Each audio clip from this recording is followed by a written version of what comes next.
Hello, and welcome to ODRD Rewired.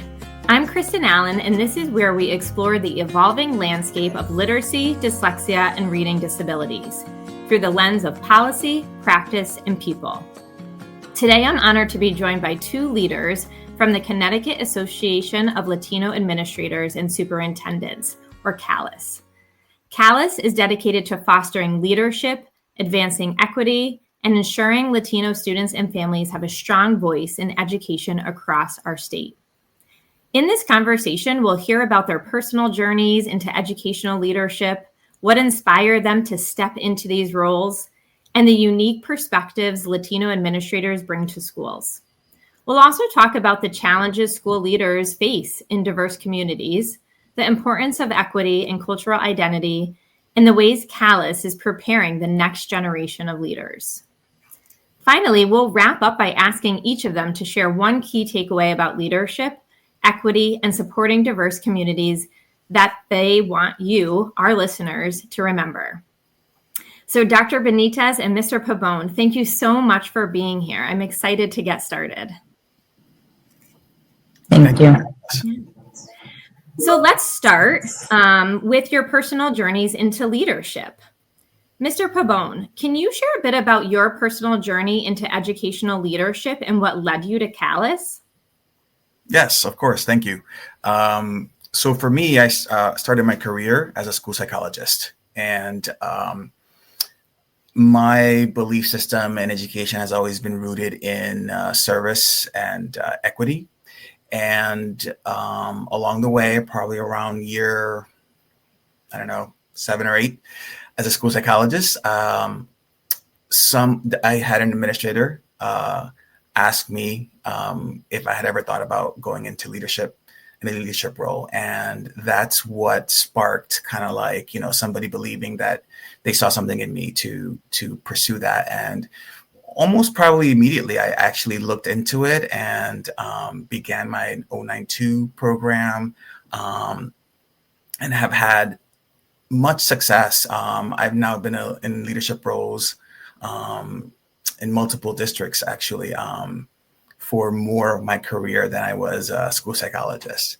Along that journey, while I was serving as director of special education in Wyndham, I discovered CALAS through colleagues, right, who were involved. And since then, it's been an amazing experience to be connected with other like-minded colleagues and individuals. And I've been a member now for about, it seems like a long time, maybe 6-7 years. And I've had different roles as a representative for one of the RESCs, and then as a vice president. And currently I'm the president-elect of CALAS, and it has been an amazing journey to be part of an organization that values equity and representation, and giving others a space to grow and amplify our voices, our collective voices. Thank you for sharing that, Mr. Pabón. That's quite an impressive journey. Dr. Benitez, I'd love to hear from you too. Who or what inspired you to pursue leadership within education? So my journey was a lot longer to go to the dark side, which I call the administration. I was a school counsel prior to a school counselor. I was a TESOL and Spanish as a second language teacher. Very short period of time, because I fell in love with school counseling, and I did that for quite a bit of time. At one point, about 17 years into the profession, I realized I knew a lot about learning, but not a lot about teaching. So I pursued my doctoral degree in curriculum and instruction so I could speak with teachers knowing what they were speaking about. And so it was a great experience. I realized how much I didn't know and how much I could contribute knowing about instruction. And that's how I ended up becoming an instructional coach. left the counseling field, was terrified, and left the special education focus, because that I was part of a department that was focused on supporting students, and now I had to go and support teachers. So it was an interesting journey. I did that for about 3 years. And then somebody said, if you're so good at doing this, why don't you become the principal of the place where you're coaching? And I said, no, I'm not ready. I need to do this. And so I did assistant principal at a high school for a year before I actually accepted a principalship. But so I did go into administration. I did have the coursework because of the doctoral program was a requirement to have the coursework and certification. And I loved it. My experience as a principal was the best experience I had in education, and I have made it a point to get people excited about that. It feels like the dark side, but it's not. Mm-hmm. And when you are the leader of a building, or you support leaders of buildings, you really can make an impact on hundreds of kids and families. So for me, that was it. Seeing the light in teachers' eyes when they were succeeding, seeing the light in principals' eyes when they were succeeding, that was my drug. I loved it, and I sincerely wanted to continue doing that for as long as I stayed in education. That's great. I love that. And then we're so fortunate that you both, went into had the journey of leadership, and that's brought you here today. So we're very fortunate as a state. So now that we've heard about your individual paths, let's shift to CALAS as an organization. Dr. Benitez, for listeners who may not be familiar, can you explain what CALAS is and its mission? So CALAS stands for the Connecticut Association of Latino Administrators and Superintendents. And this was actually founded in 2015. A group of New Haven administrators got together and said, we need to support each other. And we hear that other colleagues need the support. It was a lot of work, and we didn't have an organization that supported our growth and our development. So we decided to get together and do that. And what the mission we wanted to share with people was for students to be at the center of everything we did. So we actually, our mission is focused on equity and quality education, equitable and quality education. And our aim is to inspire and cultivate talent, Latino talent, and to support teachers and administrators who want to do that. So many of us, and part of our mission is to support Latino educators, but we always welcome allies as long as they can share with us in a respectful partnership. Mm-hmm. And so this is what CALAS stands for: collaboration, networking, effective educational practices, and increased leadership capacity. That's what we aim to do in order to support the growth and the capacity that we can cultivate in our students. Wow. That's a really helpful overview. And I have to admit, as a former public educator, I didn't hear of CALAS until I was able to go to last year's event. And so I'm so fortunate that I learned about it and all the amazing work that you're doing. So thank you. Mr. Pabón, from your perspective, what unique perspectives or strengths do Latino administrators bring to school leadership? Yes, for me, this question brings back just kind of this understanding that representation matters. That's the first thing that I think about when I think about Latino leadership. I also think about bringing an understanding of culture and language and community to a school. Many of us have firsthand experience with multilingual learners, as well as families who are navigating an education system that may be foreign to them, right? And so I think Latino educational leaders typically will lead with a lot of empathy and authenticity in regard to those they serve. But we also bring a commitment to inclusivity, right, and equity, ensuring that all students can feel seen and valued and supported.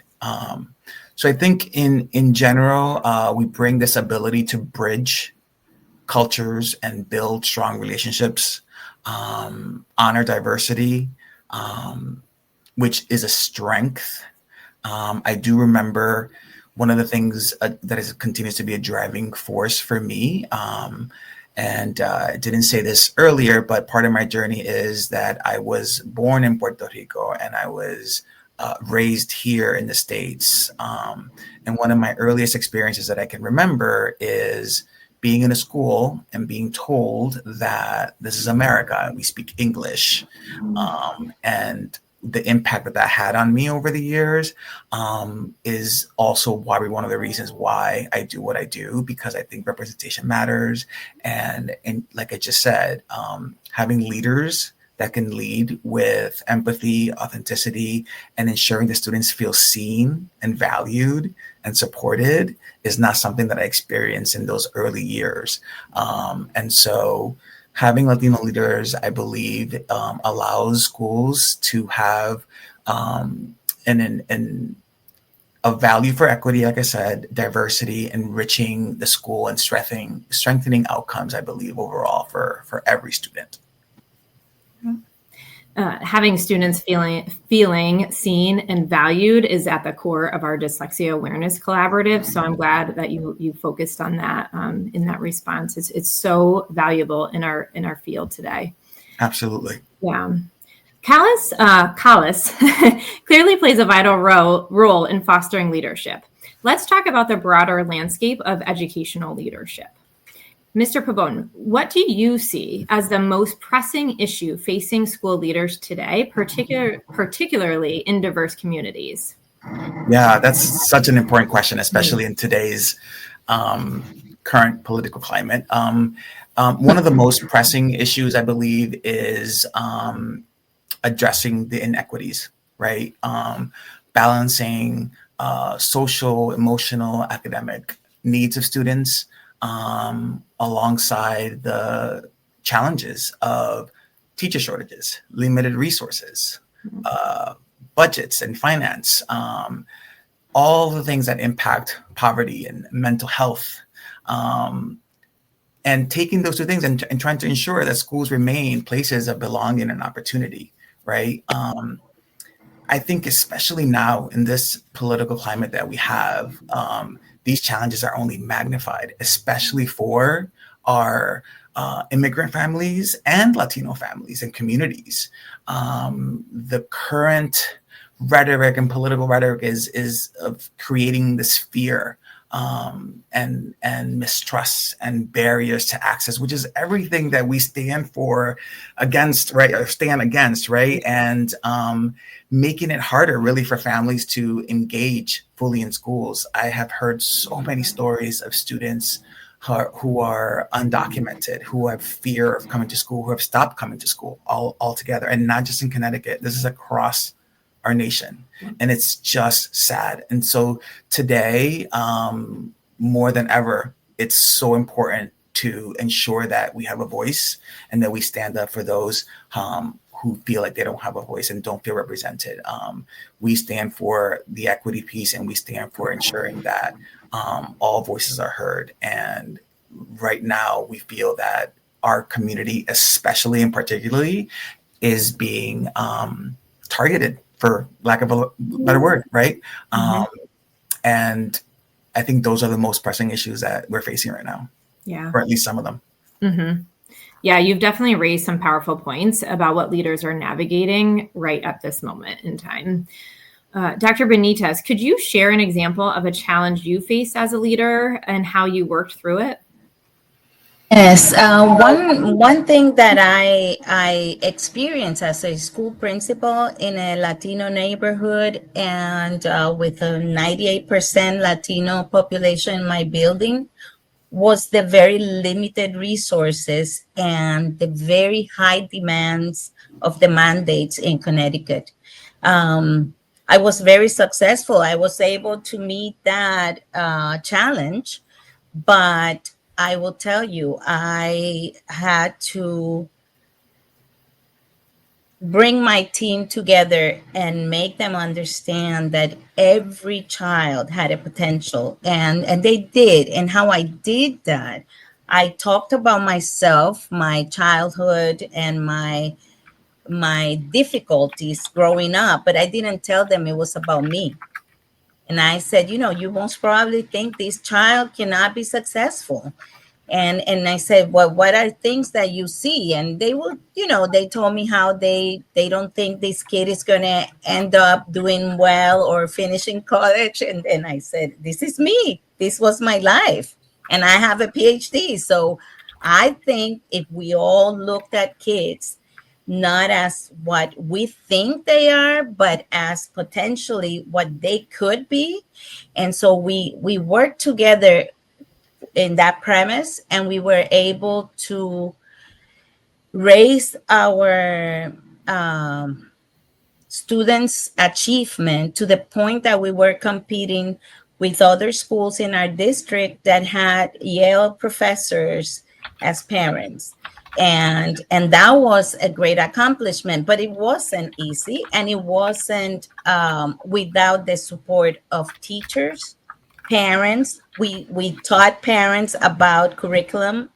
We taught kids about curriculum. Kids tracked their data. I mean, we really were very serious about we can show that kids can learn if we give them all the tools that that they need, and we help the adults in that way. But definitely what I think one important piece of this, besides the data and the achievement gap and all that, was that commitment that the whole community had to not just having knowledge, but also being part of a community. That connection that we were able to create among teachers, parents, students, where they all felt that they could depend on each other. And that, I think, made a difference for us. And to this day, I mean, we're all friends. Now they're adults, and we're still friends with the kids and with the parents. And I think that was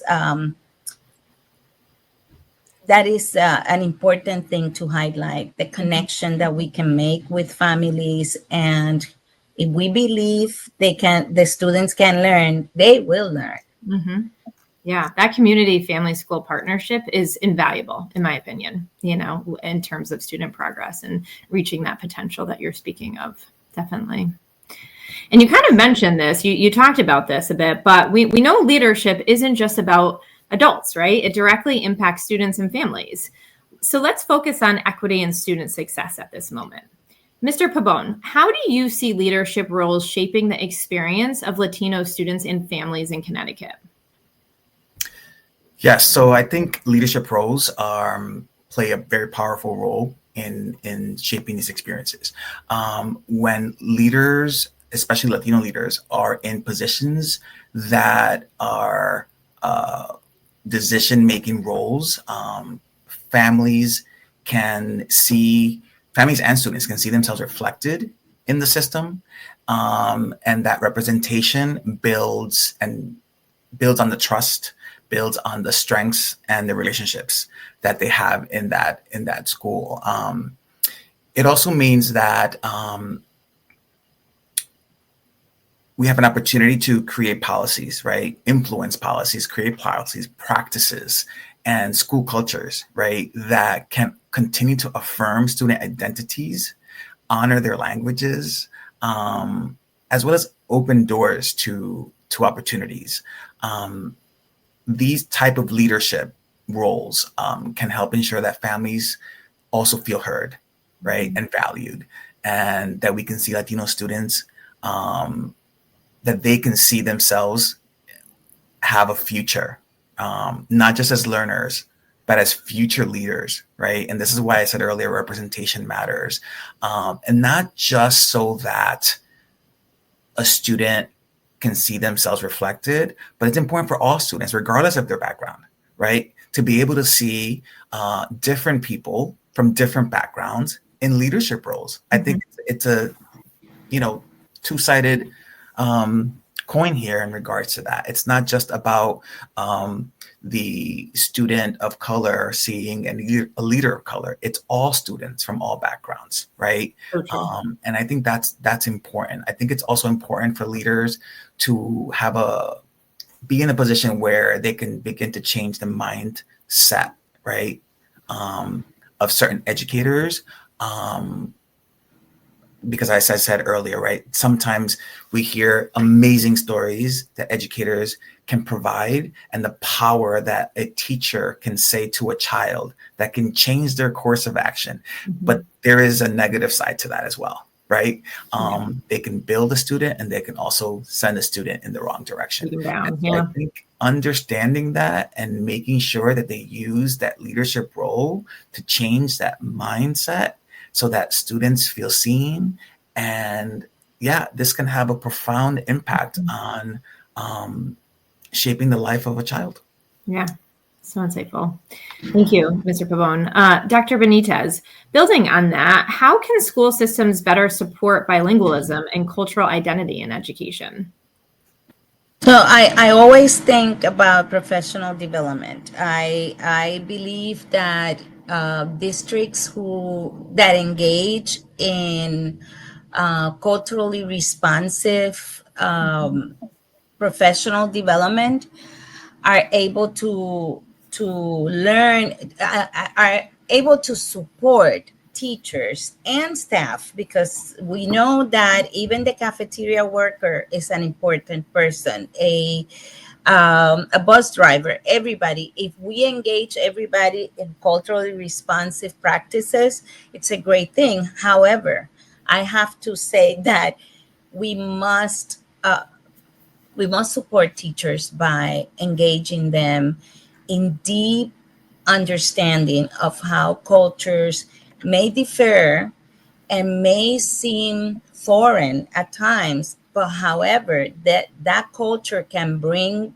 a strength to their classroom that they may not have had if they didn't know more about it, and how to use those strengths that their students bring into that environment, whether it's the classroom or a bigger space like the school. But I never want to say that we only learn about culture in general. So we have to do that, learn about culture in general, learn about how to respond to different cultures. But we also have to remember that every individual is different. So we have to pay attention to social, emotional needs of students. So in my mind, a wonderful way would be to provide educators with both emotional, wellness, social, emotional, professional development, so that they can use it in their environments in the classroom, but also to pair that with the cultural knowledge, so that they can provide the space for students to not only be themselves, but feel like they are seen as themselves. And highlight their strengths, that they can bring to that classroom community, school community at large. Yeah, for sure. I mean, and of course, I think about Miguel's experience where he was told he shouldn't be speaking Spanish in the classroom. However, wow, he might have been talking about how that algebra or whatever thing he was being taught would be more understandable Mm-hmm. because he was trying to negotiate his learning in his language. Exactly. And what a missed opportunity for a teacher to have this kid understand something and feel good. He would have never remember anything about that except that he learned something, but now he always remembers he was shut down. For sure. And so we don't want to be No. that educator, of course. Mm-mm. Definitely. So another critical part of this conversation is preparing the next generation of leaders, especially in today's world, right? With the political climate as it is. So Dr. Benitez, what advice would you give to aspiring leaders or Latino educators who want to step into leadership roles? So one of the things that I always advocate for, and not just for Latinos, but we're talking about Latino leaders, and many times people with different backgrounds feel like they cannot be themselves, they cannot show who they are.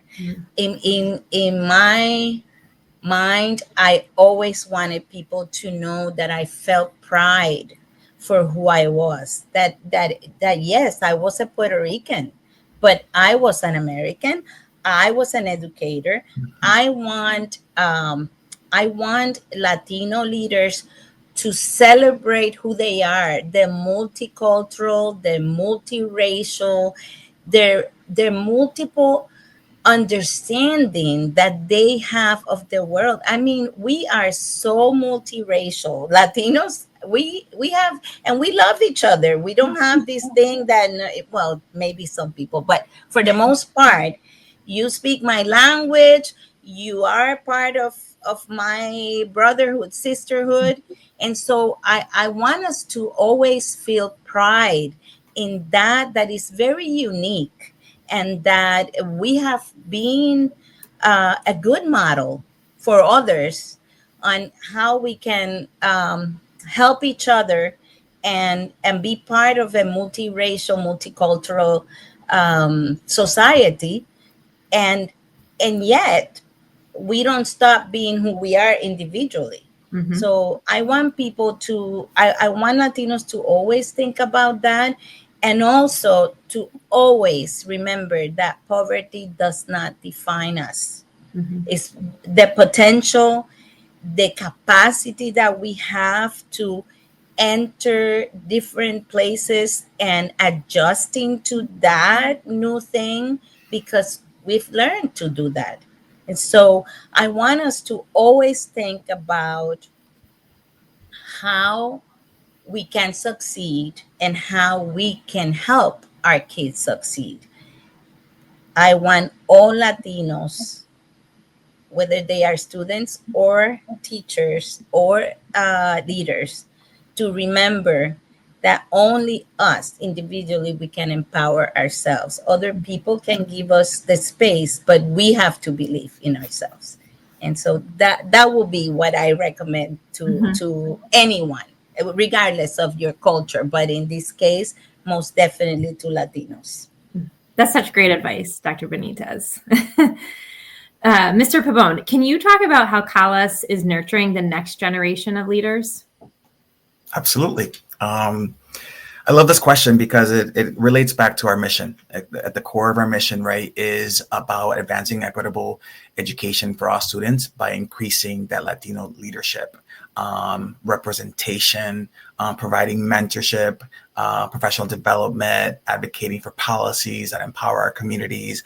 All of those things, right, are ways that we can nurture the next generation. And we offer that through our mentorship program, professional development, advocacy, connecting each other, building a strong network within our community, investing, right, in building the confidence of and the skills of future leaders is so critical, right, to ensuring that what happened to me in those early years doesn't happen to somebody else. So we work to uplift, right? We want to uplift the voices.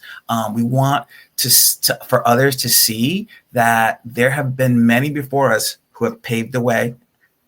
Dr. Benitez being one for me personally, right? And that is the power that I see too in leadership, is that we continue to build pathways for others to not have it so difficult, but also to build that confidence, right? Because had I not had the influences that I've had in my life, and as well as the influences I've had more recently with CALAS, I may not have climbed up as high as I have been able to.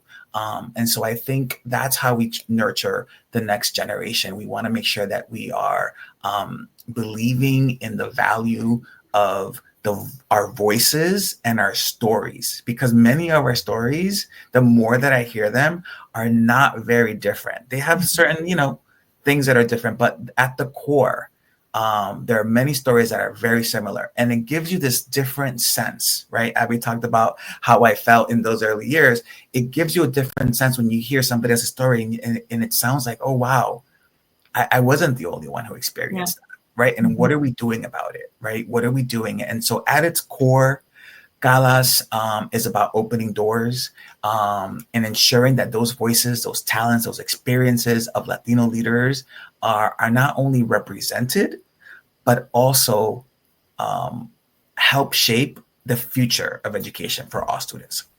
For sure. And we're glad that you guys are in our network now. You mentioned the word network. We're so happy to have you part of our CTDAC and joining our network. So as we come to a close of our conversation, I'd like to leave listeners with a big picture reflection.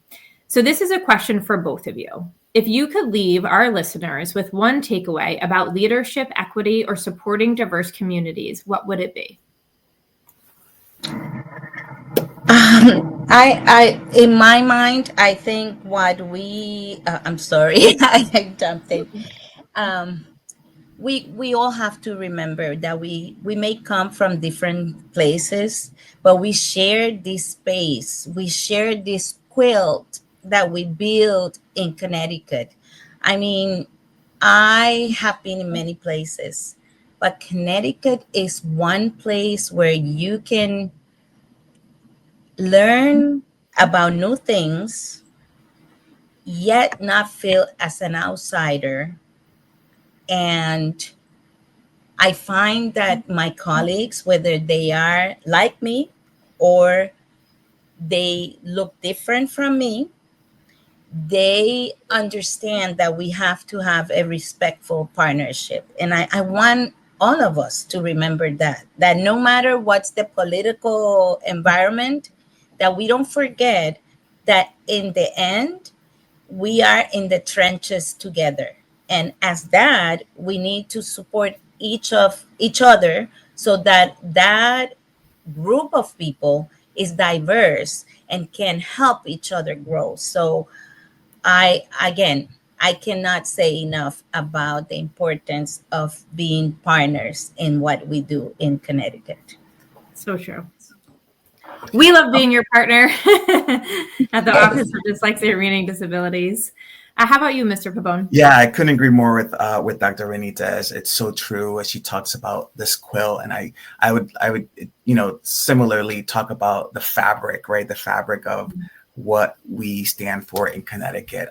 We need to be part of that. And so if there's one takeaway I'd like to share is that leadership is about creating those spaces where every student and family feels seen, valued, empowered. Equity isn't just a goal. It should be a daily practice, right? Of listening, reflecting, and acting, right? What are the actions that are coming along with that? And for diverse communities, which is pretty much the communities that I have always purposely chosen to work in, and not just culturally, but professionally, right? There's a lot of diversity. Diverse means so many different things, right? The presence of leaders who can honor culture, language, identity is powerful. And so when we lead with authenticity and purpose, we don't just change schools, but we change the lives and futures of students. And I was looking through and saw this quote. I don't know who said it, but I wanted to share this quote. It Love talks quotes. about true leadership is making sure every child sees their culture, language, and identity not as barriers, but as the very strengths that will help them soar. And I thought that was definitely something to share with you today. That is a great conclusion. I love ending conversations with quotes, and that one's really impactful and definitely ties in everything we discussed today. So thank you. Well, I want to thank you both for joining us for this episode of ODRD Rewired. I want to extend my gratitude to both Mr. Pabón and Dr. Benitez for sharing their journeys, their leadership perspectives, and the mission of CALAS. What stands out from today's conversation is the power of leadership that is rooted in equity, culture, and community. By uplifting voices, supporting bilingualism, and creating pathways for the next generation of leaders, CALAS is helping to shape schools that truly serve all students and families in Connecticut. If you'd like to learn more about CALAS, you can visit their website, which is right here on the board. And as always, thank you for listening to ODRD Rewired, where we continue to explore the intersections of literacy, dyslexia, and educational leadership. Until next time, let's keep decoding what's behind the code and pushing for more clarity, access, and equity in reading for all. Have a great night.